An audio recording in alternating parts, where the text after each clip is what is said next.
Today let's learn about that. Let's see. Fish can walk on land. Fish cannot walk on land because they have gills to breathe on the water.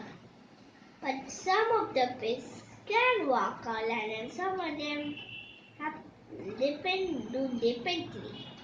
Let's go to see. There's a different kind of catfish that can walk on land.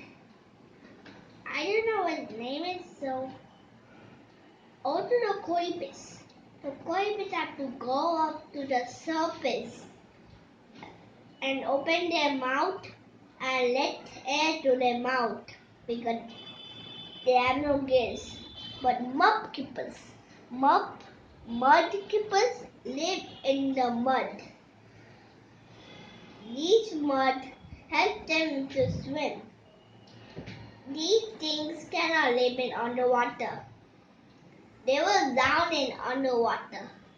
So the mud can enable the mudskippers to walk. They have the fin and hands and tail to walk on the mud. Yes. Bye.